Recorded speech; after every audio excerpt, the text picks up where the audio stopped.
history of American music can be divided into two eras, before Les Paul and after Les Paul. The latter is the era we all live in. More than anyone, he is the single and most important figure in the history of modern music and its present ongoing development.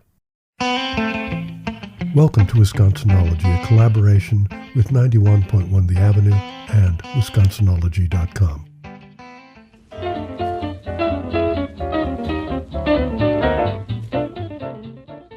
Short bio. In 1915, Les Paul was born Lester Polfus in Waukesha. He began performing as a country performer. During his teen years, he learned how to work a crowd, do shtick, and in general, entertain. Simultaneously, he began tinkering with what would later become the solid-body electric guitar. In the 1930s, while performing in Chicago, he fell under the spell of jazz and the music of Django Reinhardt. By the end of the 30s, his extraordinary skill as a guitar player led to session and radio broadcast work on both coasts. In the mid-40s, he moved to Los Angeles to be closer to the heartbeat of pop music and the radio broadcasts that dominated that era. Advances in magnetic tape recording after World War II gave Les what he needed to open up the sonic frontiers of American music.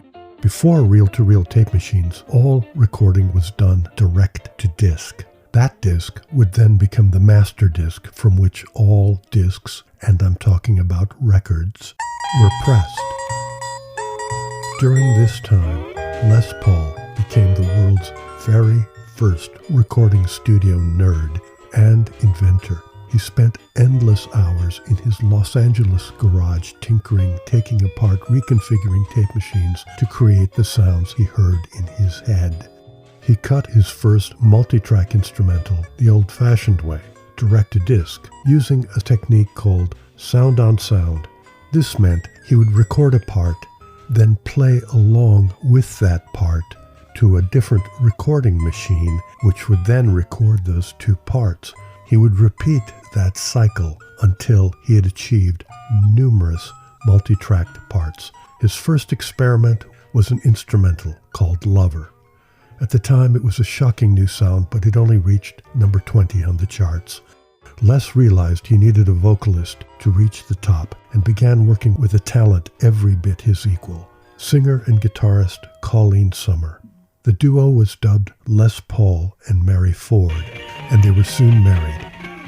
By 1951, they were all over the charts, selling millions of records around the world.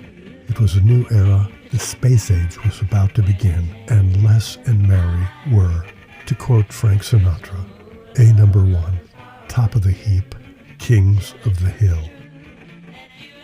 Today, we know Les Paul as the pioneer of the electric guitar and the father of modern recording and nearly every sonic device and technique associated with it.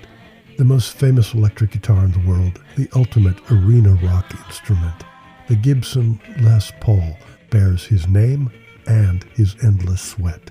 He is the hero and inspiration of all the rock guitarists of the classic rock era, especially in the UK. His inventions are legion. One of his oldest inventions is an iconic device that people rarely think about, but can easily picture when they hear the following song. Yes, Les Paul invented the harmonica holder. He also invented the looping pedal. A looping pedal is a device that allows a guitarist to be a one-man band. Turn the monitor up.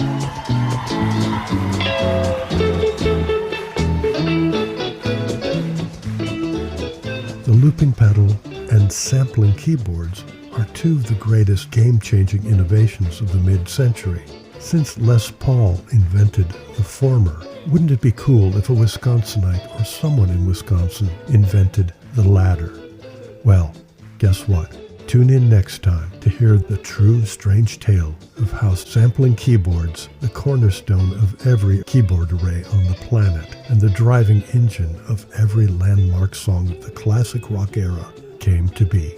For 91.1 The Avenue and Wisconsinology, I'm Frank Anderson. Wisconsinology on Music is presented by Heid Music, your trusted resource for all things musical. More at heidmusic.com. With additional support provided by a grant from the Bright Idea Fund from the Community Foundation for the Fox Valley region.